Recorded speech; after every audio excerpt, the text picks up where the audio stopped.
Quero saudar a todos com a paz do Senhor. A Deus seja a honra, a glória e o louvor para sempre. Podeis estar assentados os que o têm, por gentileza. Uma noite singular. Poder estar aqui nesse altar tão significativo para a nação brasileira e para as nações. Quero externar gratidão ao Deus que me deu vida, me salvou e me escolheu com santa vocação. Também externar gratidão ao presidente dos Gideões Missionários da Última Hora, pastor Zilmar Miguel. Deus abençoe o senhor. Obrigado pelo carinho, pela confiança e pela amabilidade. Também sua muito digna esposa, irmã Maria. Deus abençoe poderosamente. E a esta família que nós aprendemos a amar, porque nos tratam tão bem. Deus abençoe pastor Giovanni. Deus abençoe pastor Abner e toda a família. Toda a diretoria dos Gideões Missionários da Última Hora. Deus seja louvado pela vida de todos eles e de cada um deles. Me permita oferecer gratidão, pois eu aprendi que a gratidão é a mãe de todas as virtudes. Louvar a Deus pela minha família, minha esposa Juscelia, vou pedir para ficar de pé. Estamos caminhando juntos há 32 anos. E eu louvo a Deus por ter você hoje. Mas eu louvo a Deus por ser seu esposo desde o tempo que a gente caminhava para pregar e ganhava a coxinha do fim do culto. E você estava lá, sendo uma esposa e uma ajudadora. Deus te abençoe, te amo, vamos juntos em nome de Jesus. Obrigado, meu amor. Meu filho evangelista Guilherme Galvão, pode ficar de pé. É a cópia do pai com a beleza da mãe. Esse menino anda comigo desde os 4 anos de idade. Nasceu o nosso Gustavo e nós dividimos as tarefas. E muitas vezes no colo das irmãs ele assistia ao culto. Hoje é um evangelista, um pregador, meu auxiliar no campo de Mojimirim e um orgulho do coração desse pai. Deus te abençoe, meu filho. Faça o seu ministério próspero. Deus te abençoe. Poder estar aqui acompanhado também de minha sogra irmã Lourdes, minha mãe Maria. Deus abençoe. E ter uma imensidão de amigos aos quais a todos gostaria de nominá-los. E falo-ei dentro do tempo permissivo. Mas agradecer a Deus por ter aqui pastor Eduardo Lopes, meu amigo, sua esposa irmã Paola, seu filho Júnior. Agradecer pela vida do pastor Ivan, Deus seja louvado. Pastor Reginaldo, irmã Michele, toda a família. Agradecer a Deus por ter aqui o Eliezer, filho do saudosíssimo pastor Luiz Antônio. Deus te abençoe, Eliezer, poderosamente. Pastor Antônio Márcio, que foi um profeta de Deus nessa tarde, e eu fui alimentado pela palavra. Também pastor André Haas, Deus abençoe, seu filho que foi um profeta num desses dias e Deus usou poderosamente. Louvar a Deus pela vida de tantos pregadores que vejo aqui e todos são dignos do meu respeito, da minha consideração. Renan Lopes, uma bomba na mão de Deus, misericórdia. Foi tanto fogo que eu fiquei até mais preto. Glória a Jesus. Deus te abençoe poderosamente, querido. Amo a sua vida. Aos cantores, adoradores do Pai que aqui estão, represento-vos na pessoa da Sara Evelyn. Deus abençoe a todos. Esse grupo maravilhoso de ciganos e a razão da existência dos Gideões. Aos missionários que aqui estão. Deus abençoe vocês poderosamente. Agradecer à igreja que tem me sustentado e sido bênção na minha vida. A ADBEM, Assembleia de Deus, Ministério do Belém, em Mojimirim.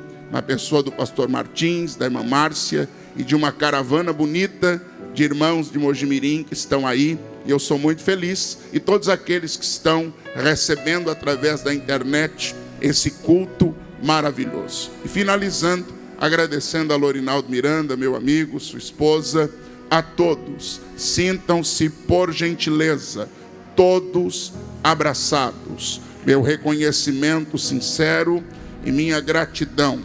Quero convidar a igreja para a leitura de um texto que se encontra no Evangelho de Lucas, capítulo de número 15, versículos de 8 a 10.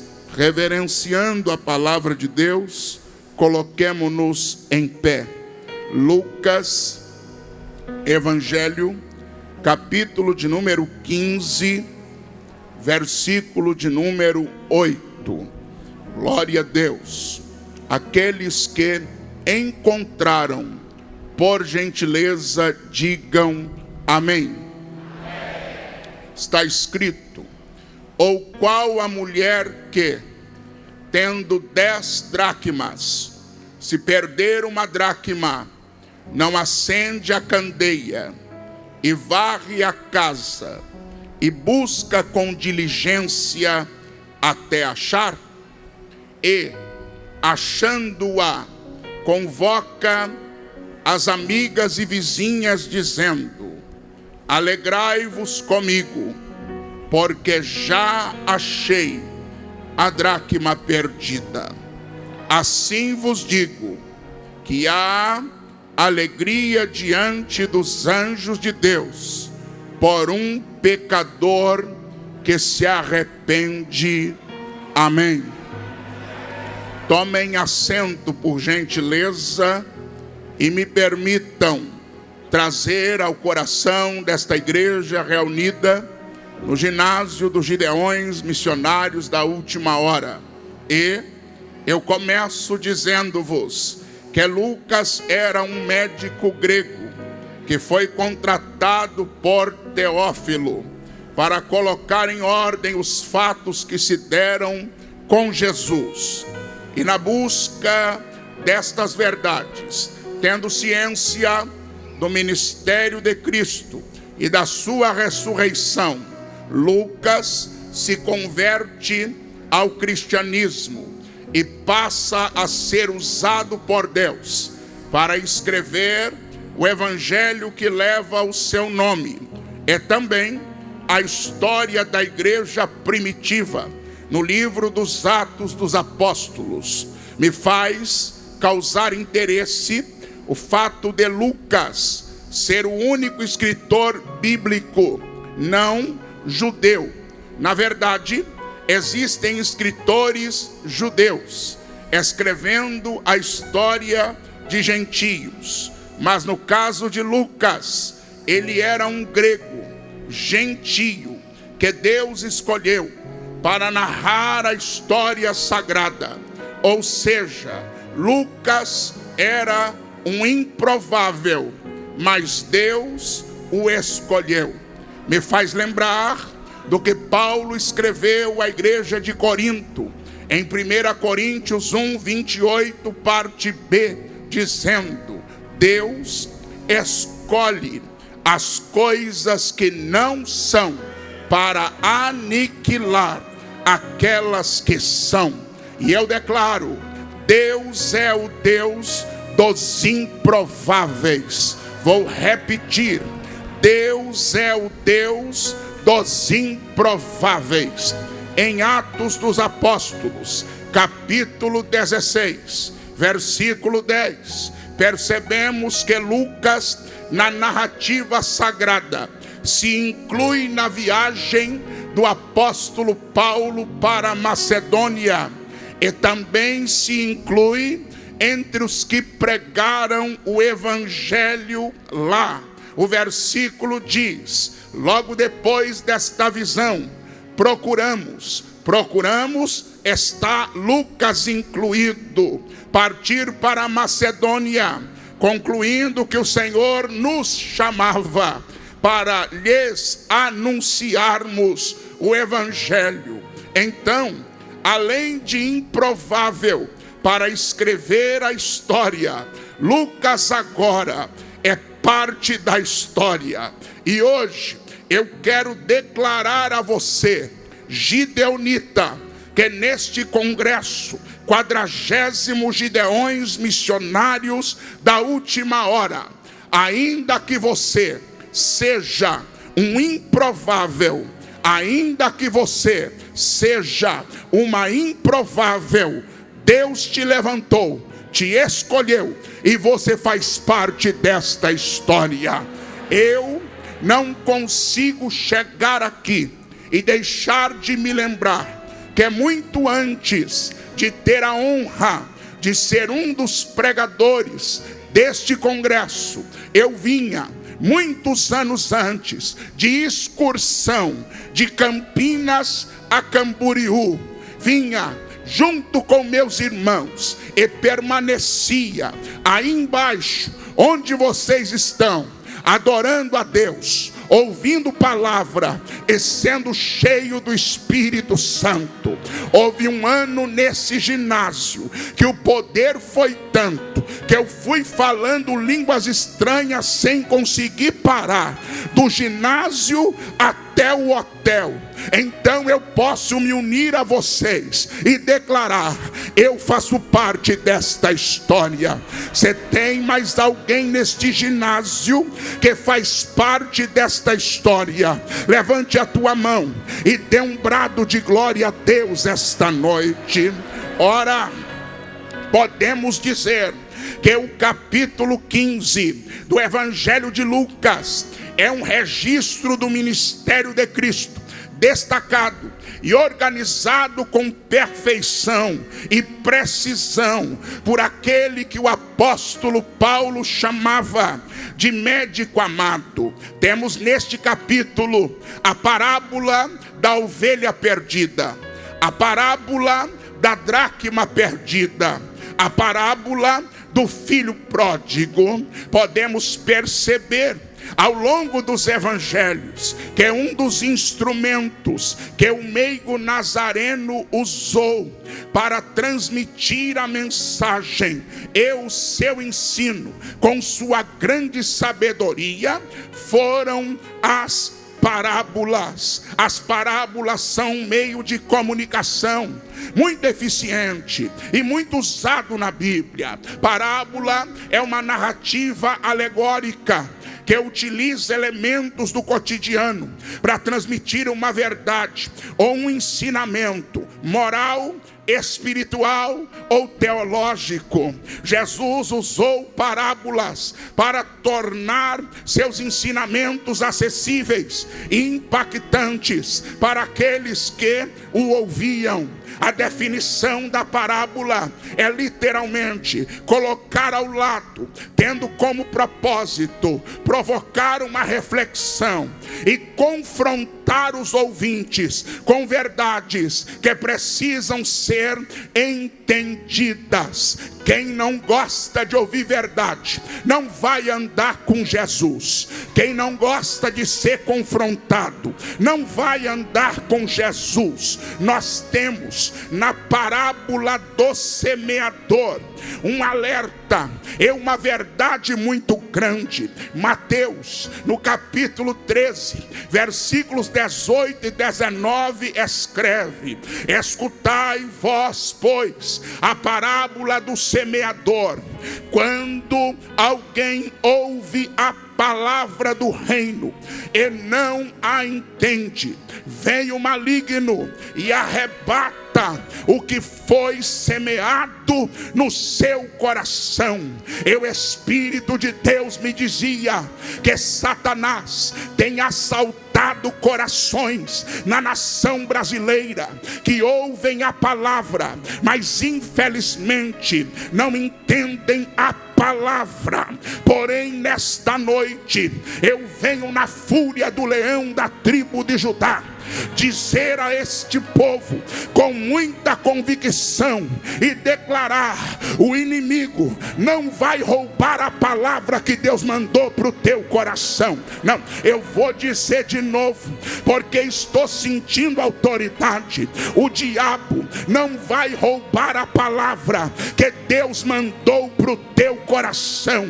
Nesta noite nós vamos orar como orou o salmista no Salmo 119, verso 18, onde ele diz: Senhor, abra os meus olhos para que eu contemple as maravilhas da tua lei. O diabo quer que nós sejamos leigos de Bíblia, mas ele vai se dar mal com os gideonistas, porque aqui é biblicista, aqui é Bíblia com certeza.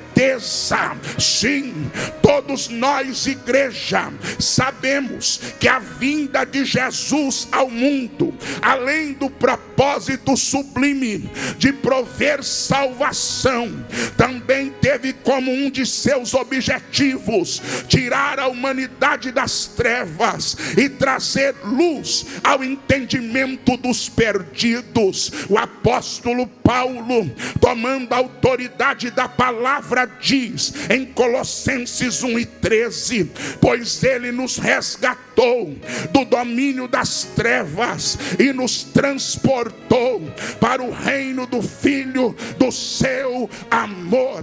Pegue na mão de alguém e diga: Jesus já te tirou das trevas, Jesus já te tirou da ignorância, ele já deu luz para o teu entendimento.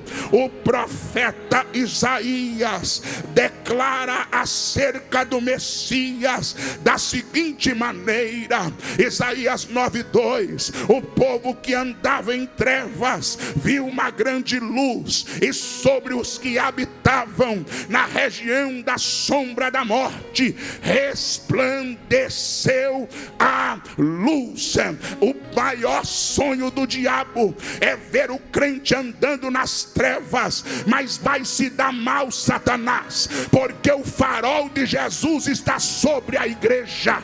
Nós ainda somos a igreja da luz. Jesus veio ao mundo para proclamar o evangelho do reino e fazer com que as pessoas entendessem a mensagem. O evangelista Marcos diz: e percorria Jesus toda a Galileia, ensinando nas sinagogas e pregando o evangelho do reino. Temos no registro dos evangelhos sinópticos, Mateus, Marcos e Lucas, 40 parábolas proferidas pelo meigo nazareno. Quando lemos o evangelho de Mateus, capítulo 25, do versículo 1 ao 13, está a parábola das 10 virgens, cujo propósito é despertar o crente para a vinda do noivo. Quantos dormindo? Mas o pior, a saga da parábola diz que quem ficou porque não tinha mais azeite. Quem ficou porque não tinha mais fogo. E quando não tem azeite, e quando não tem fogo, a lâmpada se apaga. Eu estou ficando farto desse evangelho água com açúcar, que não tem fogo, não tem poder, não tem autoridade. Prega grego, mas não tem fogo. Prega hebraico, mas não tem fogo. Prega aramaico, mas não tem fogo. Eu prefiro o pregador que prega simples, mas tem fogo. A lâmpada está acesa. Se tem alguém nos Gideões que está com a lâmpada acesa, joga essa mão para cima e dá um grito de glória a Jesus. No versículo 14 até o 30 do mesmo capítulo 25, Jesus conta a parábola dos talentos, e a ênfase recai sobre aquele que, tendo recebido o talento de Jesus, escondeu, negligenciou, andando pela terra e também conhecendo a igreja nas nações, olhando o movimento do povo de Deus, quantos talentos enterrados, gente que Deus escolheu, gente que Deus levantou, gente que Deus capacitou, mas enterrou o talento.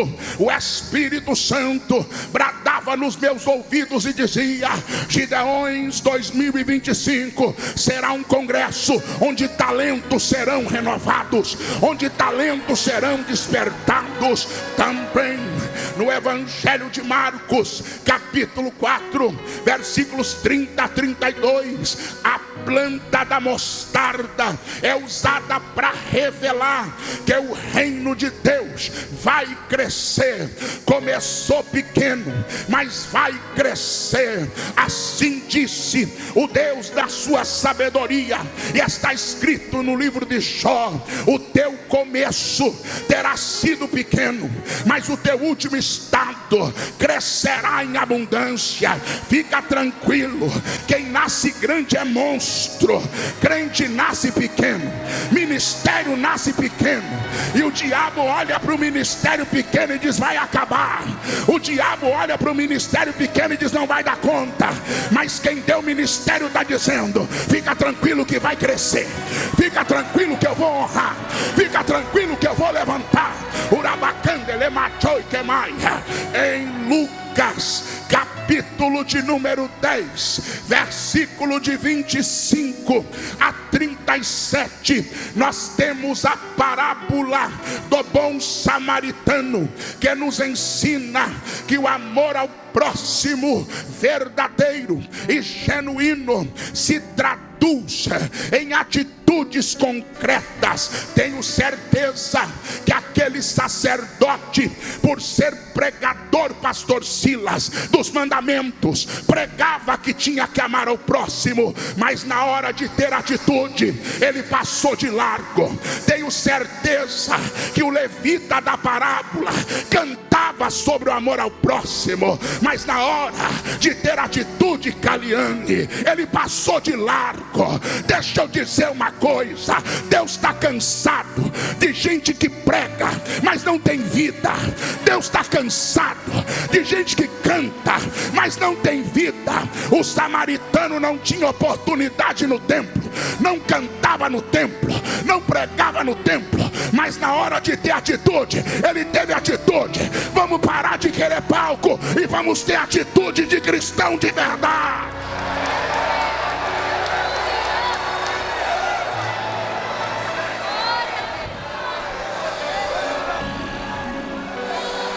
Aleluia. Pega na mão de alguém e diga: menos glamour e mais evangelho. Não diga com autoridade, diga: menos glamour e mais evangelho. Não, você está tímido, Gideonita. Balança a mão desse crente e diga: menos glamour e mais evangelho. Menos glamour e mais evangelho. Agora, na parábola da dracma perdida, registrada pelo evangelista Lucas, nós podemos, à guisa de interpretação, termos a mulher representando a igreja, temos a casa representando o templo, e termos a dracma simbolizando uma vida preciosa que se perdeu. Interessante que na parábola da ovelha, ela se perde e fica fora do aprisco. Na parábola do filho pródigo, ele se perde e fica fora da casa do pai. Porém, na parábola da dracma, ela é perdida dentro de casa, dentro desta palavra, e através da inspiração que Deus me deu, o Senhor me despertou apontou para a realidade e a necessidade da obra missionária na Judeia, em Samaria e até os confins da terra. Temos sim que ir aos 4 quadrantes do planeta, levar o evangelho.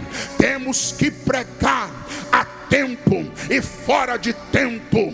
Porém, o Espírito de Jesus Cristo bradou no meu coração dizendo que Jerusalém está incluída na tarefa missionária. Jerusalém, na época de Jesus, era o centro da religiosidade e da espiritualidade.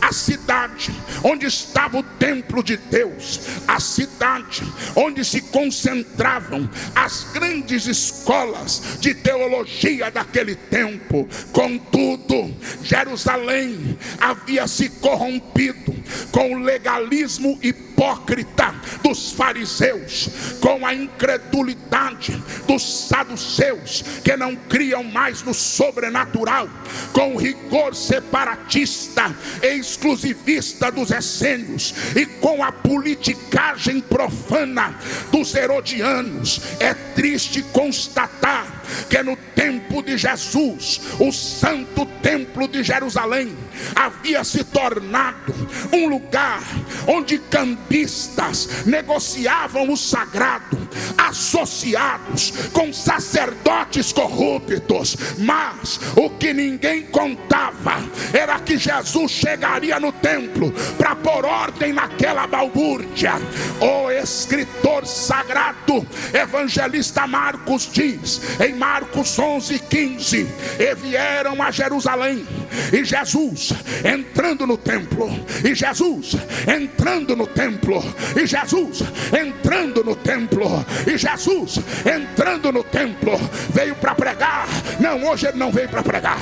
Veio para fazer um sermão novo? Não, hoje ele não veio para fazer sermão novo. Veio para se apresentar? Não, hoje ele não veio para se apresentar. Nesse dia ele entrou no templo para jogar a mesa de cambista para baixo. Nesse dia ele entrou no templo para mostrar que casa de Deus não é casa de negócio. Nesse dia ele entrou no templo para dar chicotada no lábio de sem vergonha que quer ganhar dinheiro em cima da fé. Se fé para você é lucro, você está no lugar errado. Que é lucro, vai no mercado financeiro. Fé não é para dar lucro, fé é para gerar alma. Jesus está entrando no templo. Jesus está entrando no templo. Pega na mão de um crente do teu lado e diga: Jesus está entrando no templo. Jesus está entrando no templo. Jesus está entrando no templo. Jesus está entrando no templo. Qual é a consequência da atitude de Jesus com os cambistas e com os vendedores de pombo? Versículo 18: e os escribas e os principais sacerdotes, tendo ouvido isto, buscavam ocasião para o matar, pois ele o temia, porque toda a multidão estava admirada acerca da doutrina. Me permita dizer uma coisa séria: há um problema quando Deus levanta um profeta. Os escribas querem matar, os herodianos querem matar, os essênios querem matar. Sabe qual é o problema com essa corja? É que está tudo assentado nos púlpitos. Herodiano não fica lá no meio da multidão dando glória, não. Herodiano gosta de púlpito. Essênio não fica, não chega no pavilhão na manhã missionária 5 horas da manhã para adorar, não. Ele gosta de posição no altar. Essênio, o saduceu não crê em nada. Eu estou ficando chateado com esses saduceus. Não pode mais profetizar, não pode mais ter visão. O saduceu gosta de gente falando bonito e enganando o povo, estendendo lençol para tirar oferta. Vai estender lençol na casa da sua sogra. Aqui não é lugar de estender lençol, não, filho do Satanás. Sai para lá, essênio. Sai para lá, saduceu. Se profetizar, ele logo fica espinhadinho. Só tem medo de profecia quem está em pecado. Quem não está em pecado não tem medo, não. Pode profetizar, pode ter visão. Eu tenho uma palavra para o saduceu. Sua casa caiu, infiel. Aqui vai ter poder, aqui vai ter revelação, aqui.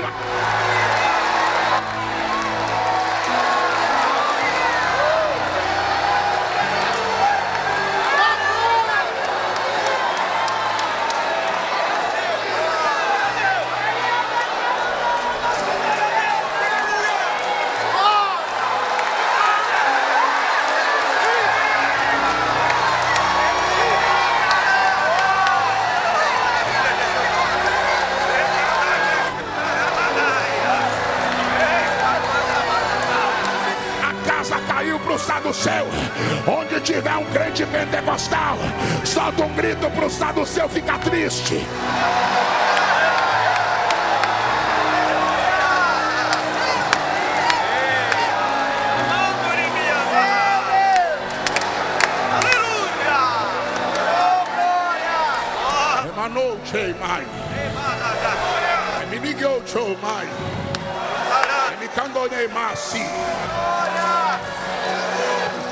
Há uma expressão que veio como inspiração ao meu coração. Eu quero ser fiel àquele que me deu a santa mensagem e dizer esta verdade.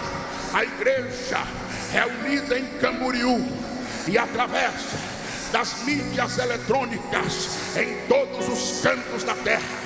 Uma igreja corrompida não gera salvos, ela acumula perdidos. Vou dizer de novo: uma igreja corrompida não gera salvos, ela acumula perdidos. Pega na mão de alguém e diga: igreja corrompida não gera salvos, ela acumula perdidos. Por isso, no zelo da sua graça e no poder da sua misericórdia, Jesus nos alerta: tem vidas preciosas perdidas dentro do templo. A dracma está na casa, mas está perdida. Frequenta culto, mas não cultua. Frequenta trabalho de oração, mas não ora. Frequenta congresso, mas não congrega. Frequenta culto pentecostal, mas não recebe o fogo do Pentecoste. Pessoas que estão iludidas, muitas vezes vidas preciosas, que nem percebem que estão na casa, mas estão perdidos. Mas o texto bíblico, que não falha, me diz